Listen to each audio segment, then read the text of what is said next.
Вы знаете, Александр Борисович, я сам, в принципе, не такой уж пожилой человек, но я скажу вам, что в Москве не существует механизма взаимодействия коренной, скажем так, молодежи города Москвы и точно так же, условно скажем, приезжей молодежи с Кавказа.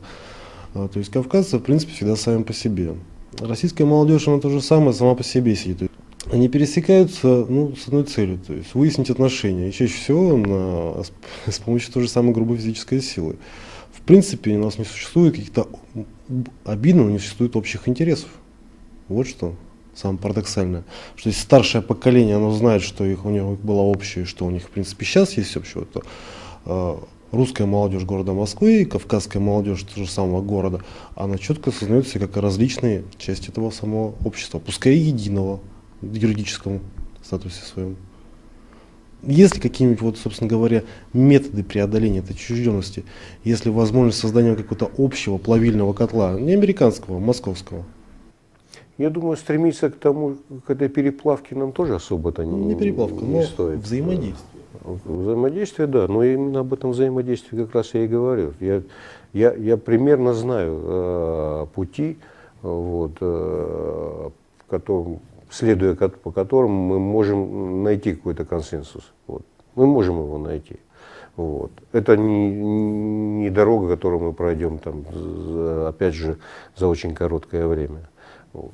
И на этом пути у нас есть достаточно много помощников. Первым и главным являются незыблемые традиции, к которым надо возвращать здесь молодежь. Ведь понимаете, как они приезжают сюда, выдавая себя за ярких носителей кавказских традиций. В то же время своими поступками они просто откровенным образом дискредитируют их. Вот. Это, конечно, полное несоответствие, и здесь надо приводить к общему знаменателю.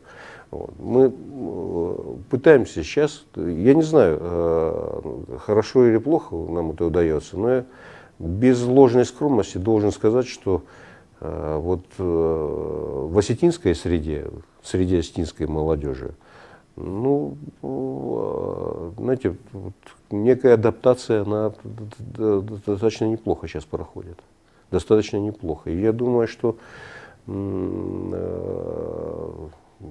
можно уже даже констатировать, что интеграция большей части из них, она достигла вот если не идеального состояния, то, по крайней мере, очень близко к этому. Очень близко к этому. А если мы будем считать, что патриотизм это только любовь к своему, а национализм это ненависть ко всему чужому, вот, то эта формула нас может опять привести к очень сильным последствиям. Вы не забывайте, что Кавказ это не мононаселенное какое-то место, где проживают только эти усатые кавказцы вот, с кинжалами, вот, подпоясанные кинжалами. Вот. Кавказ это многотысячное население русскоязычное, вот, это казаки, мы живем бок о бок, и это не история новейшего периода, вот, это история уже несколько веков. Это история уже несколько веков, и я вам скажу, что внутри-то себя мы этот вопрос достаточно неплохо решили. Вот я пока говорю об Осетии даже. Вот. И сегодня я абсолютно убежденно могу сказать, заезженное слово, мы его здесь внутри себя даже не очень любим употреблять, но мы достаточно толерантный народ. Вот. И нам отвечают тем же. Вот. И, ну, приезжая сюда, ну я вот вам скажу, в отличие от вас, вы отметили себя как молодого человека, я себя могу уже со всей уверенностью причислить к такому зрелому поколению. Сделаю сам себе комплимент. У меня есть уже и внучки, вот, и я точно могу сказать, что я с удовольствием отдал свою дочь за представителей, значит, великого русского народа, вот, в которых, кстати, тоже течет и кровь различных еще. То есть вот эти процессы идут. И у нас и стремление к этим межнациональным бракам, и к этим связям внутренним каким-то, они все прочнее и прочнее становятся. Другое дело, что прочность эта должна все-таки пройти испытания еще временем и каких-то, может быть, через каких-то горнила, наверное, каких-то, может быть, даже и трудностей, я не знаю.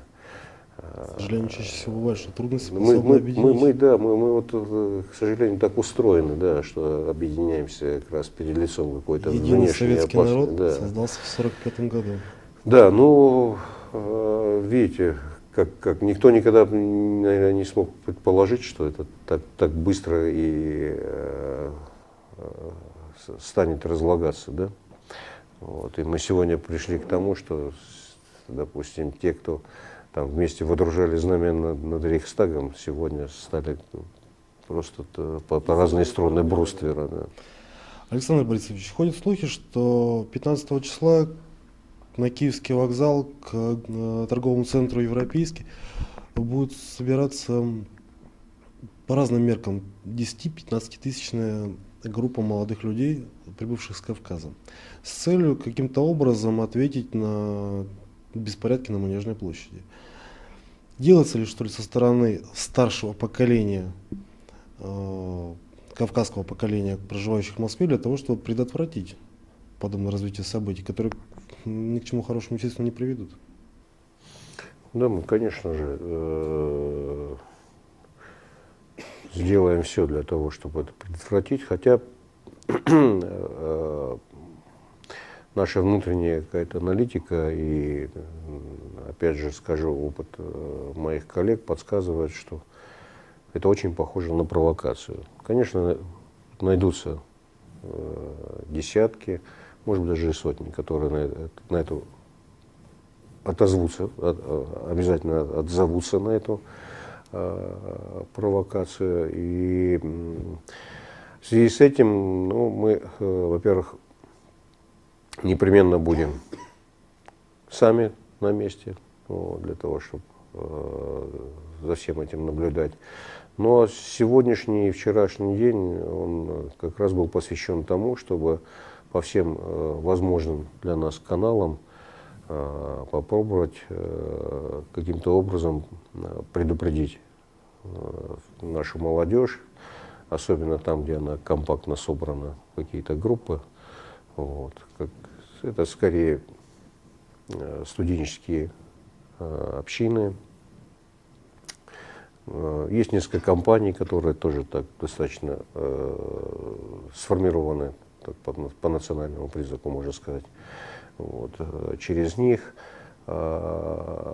используем, конечно же, все современные сегодня технические возможности. Вот. И такие предупреждения идут. Я же говорю, опять, в том числе и путем этих обращений, обзвонов конкретных ребят, потому что есть группы, есть лидеры в этих группах, есть ребята, которые авторитетными являются в своей среде. Они нам известны. Мы достаточно неплохо и давно работаем вот в этой среде. Не все, конечно, удается, но тем не менее определенный контроль есть. К этому же мы призвали и своих коллег. Вот, они сегодня все заняты, этим заняты сегодня руководители общин северокавказских. Вот. Этим заняты руководители диаспор, это представители закавказских республик. Поэтому я надеюсь, что нам удастся общими усилиями все-таки предотвратить. Вот. Завтра у нас несколько встреч намечены, в том числе с руководством, говорил вам, ГУВД города Москвы. Вот. И мы попробуем еще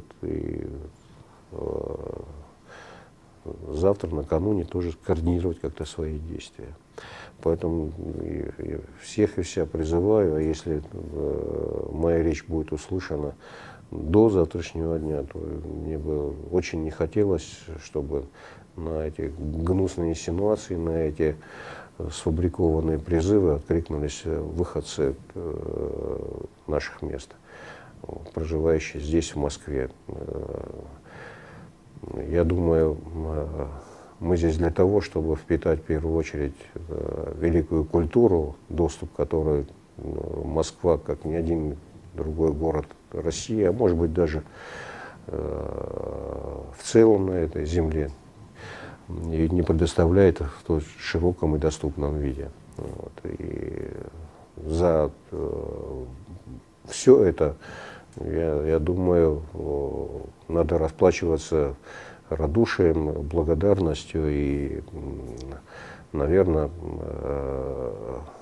прежде всего соблюдением законов, по которым живет этот город. Вот. Город этот живет по законам, которые прописаны для всей страны, вот, поэтому соблюдать их не так сложно. Вот. Ну и другое дело, что и закон должен иметь и обратную силу. И закон не только для того, чтобы карать тех, кто совершает преступления, но закон это еще и для того, чтобы защитить от нападок незаслуженных. Вот. Этот закон должен защитить и отпугнуть всех, кто посягает на нашу мирную жизнь, на наше мирное сосуществование, на всех тех, кто вносит раздор, вот, кто пытается нас отравить этой ксенофобией, вот, вот этим ядом национализма. Я думаю, это одна из самых действенных мер, которая может расколоть нашу страну. Мы уже прошли этот период, связанный с беловежскими путчами и другими событиями, когда от великой страны откололась значительная ее часть. Вот.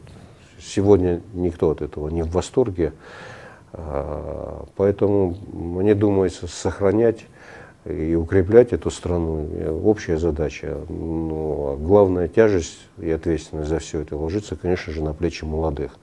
Тех, кто сегодня думает, идти ему или не идти.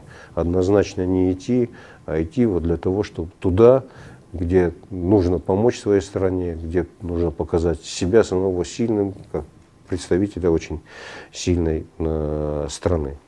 И каждый из нас, как помните, как в свое время Монтескье сказал, я сперва человек, а потом уже француз.